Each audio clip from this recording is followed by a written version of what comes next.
Hey folks, this is Matt once again, and pretty much will be the final Bond review that I do because I already reviewed Skyfall back when it came out, and I reviewed all the other. The only James Bond film I didn't review was the '60s Casino Royale, but I'm not really curious about that. But I did a review from Doctor No to Casino Royale, and now Quantum of Solace, which I liked the film. But it is a step down for Casino Royale, and it does have its problems, but I still like it. For those wondering, I'll probably do one more video after this, like sharing my top 10 favorite James Bond films and maybe my 5 least favorite ones, so on and so forth. But Quantum of Solace, uh, one weird thing is this is actually the shortest James Bond film, I think. This is only like an hour and 40 some minutes long.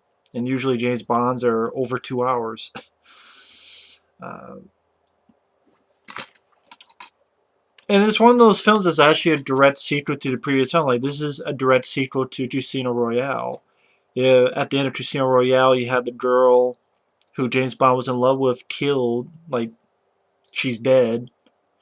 And at the end, James Bond had gotten this guy, Mr. White. And at the beginning, he's driving with that Mr. White guy in the trunk of his car. And he did a pretty decent action sequence. Car chase. But that's where the problems get into. Is the action sequences. There are some good ones, but they're hampered with really bad quick editing, like quick fast cut editing. And I don't really understand why it had to do that, because a lot of the James Bond films don't have that very quick editing. You can't tell what's going on. Super cut, flashy. I don't know if flashy is the right word. Just way too many fast cuts and editing, so you don't know what the hell's going on, and that is not a James Bond film. And I've seen a lot of James Bond films. Even Casino Royale didn't really do that. This one did. I don't know if it's because of Marc Forster, like the guy who directed this. To be honest, the films he had done is Monsters Ball, Finding Neverland, Stranger Than Fiction, Machine Gun Preacher, and he's doing that World War Z. And honestly, this guy, remember reading somewhere he wasn't even the biggest Bond fan until he saw Casino Royale. He liked that one, I think. And I'm like, then you shouldn't have done the movie. I like the film, but it does have its problems, like the fast cuts, the editing. But I just still see a pretty, decent action sequence there. And he's got this Mr. White guy, and there's M, played by Judi Dench, and they're interrogating this guy, and this guy's like, he's part of this group. They have people everywhere, and you find out that M's bodyguard is a baddie. And you get a pretty good foot chase. I like the foot chase, which, James Bond jumping from this ledge to that ledge, jumps into a bus, trying to get this guy. They both fly off and through the glass, like the skylight window, onto this scaffold, and that's where like they're both hanging from this rope and trying to circle each other.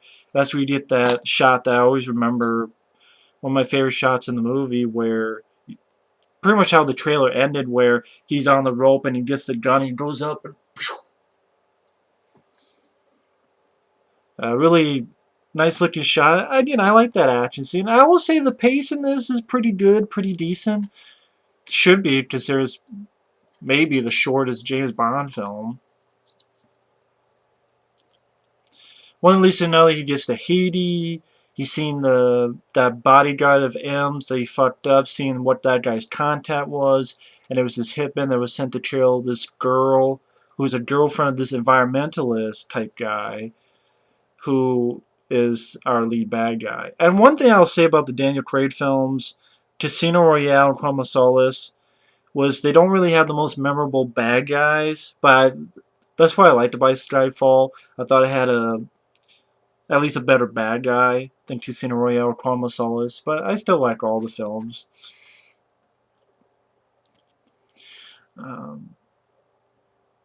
Again, you find this guy's a hitman for this girlfriend, this environmentalist, and I really like the fight scene that Bond has with this hitman going back and forth. And this one's like handled well with the editing. James Bond fucking throws the guy through a damn like glass door, and he has, I don't know if it's like a shoe or something, just smacks the guy in the face, and just really brutal for PG-13. And I thought it was a really little fun fight scene. I really liked that little fight scene they had.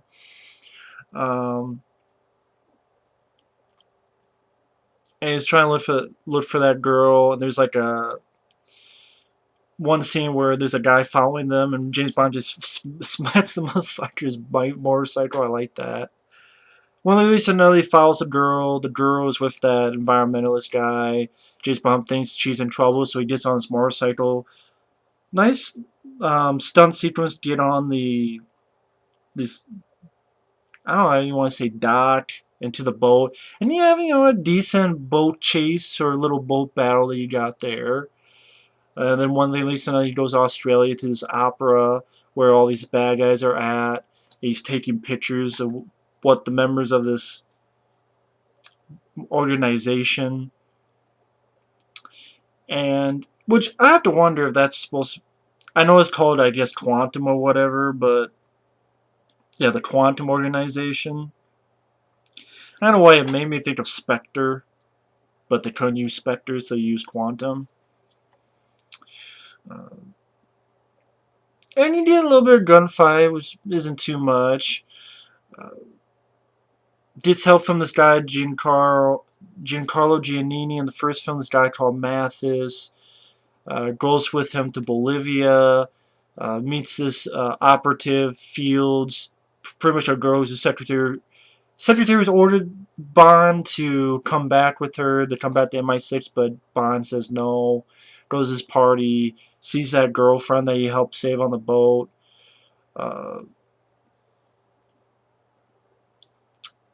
Gets stopped by cops, and then the trunk is actually his buddy Mathis, who was beaten up, and he just killed in the struggle. And you have a nice little touching scene where the guy dies in Bond's arms, and it's a nice little touching sequence. I like that bit. They did this plane chase to look over this patch of desert. The plane chase, not really a big fan of. I mean, it's sort of decent. A little too much CGI for my taste for a James Bond film. That was a problem I had with Die Another Day.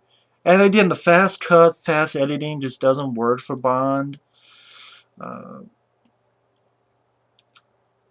think that's another thing about the plot that's kind of, about the movie, is the plot is kind of not much. I mean, I know a lot of plots in James Bond films are not really that much to run home about, but pretty much this guy, he, in Bolivia, Bond and the girl find out in the desert that he's building these dams for this water to stay there, because you have shots of like these, poor people trying to get water, and only little droplets are coming out, is because a lot of the places are being dammed up.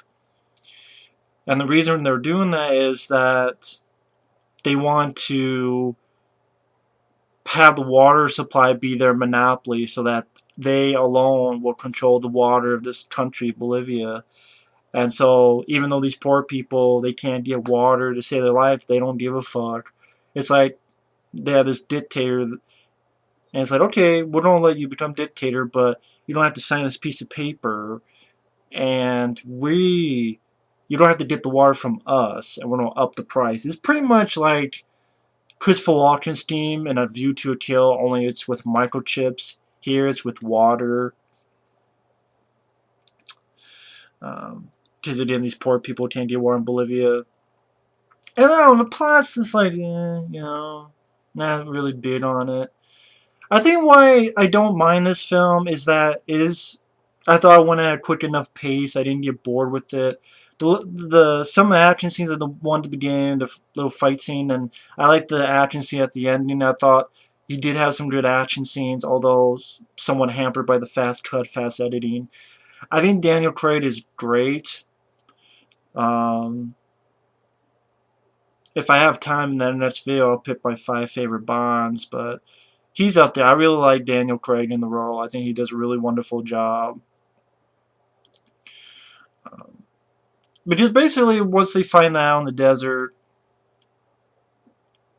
they go back to try to tell people. You find out that girl Fields, she's dead. And they must have done this as an ode to Goldfinger because she's on the bed, only instead of gold, she's covered with oil.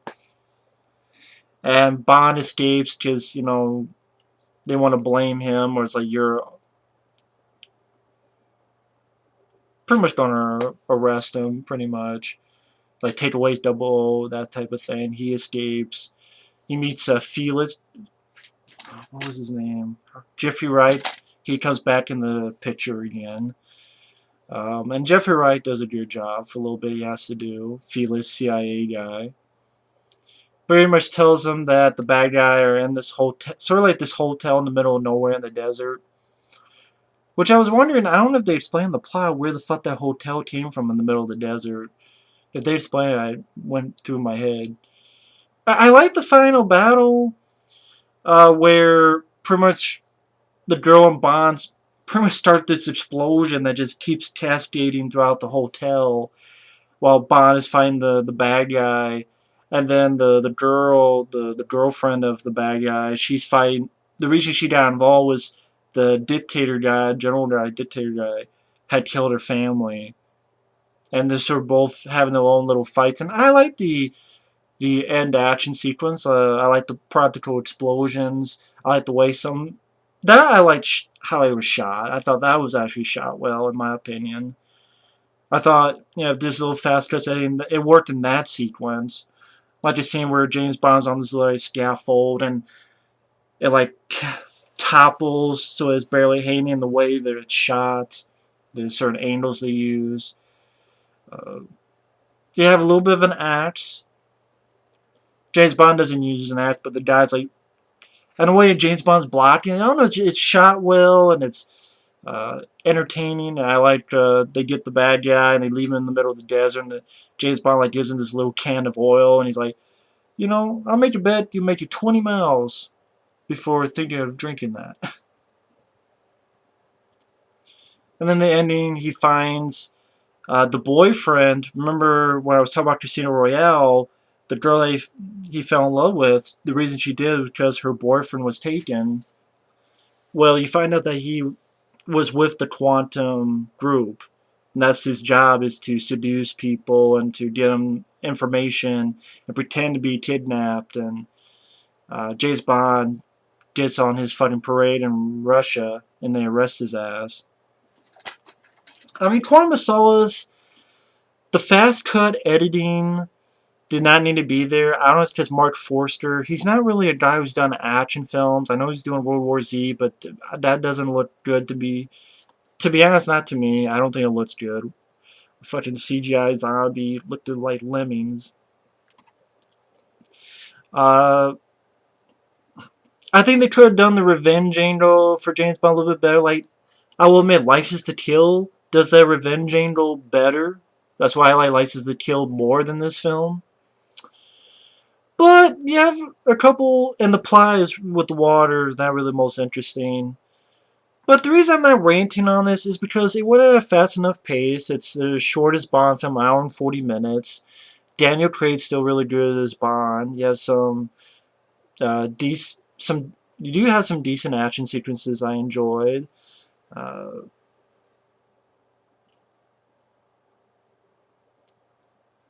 And I like that it was. In this installment, I like that it was a couple little intense sequences of action scenes I liked. For PG-13. Yeah, that's pretty much it. Some action scenes I enjoyed. Daniel Craig I really enjoy as Bond. Way at fast enough pace that I wasn't bored, and the only thing that annoyed me was the fast cut editing in certain action sequences. It didn't annoy me as much as The World Is Not Enough or Die Another Day. That's why it's not ranked. It would not be in my top 10 favorite of Bond films because There are, there are a couple problems like I mentioned, but overall I still like it. Skyfall is much better. Casino Royale is much better. This is definitely the weakest of the Daniel Craig films. But I thought it was, it was alright. But if you want to see a revenge Bond film, I thought it was done better in License to Kill. But I liked it alright. It's just a step down from Casino Royale. Anyway, thanks for watching. Take care and stay tuned for my sum up of the Bond films.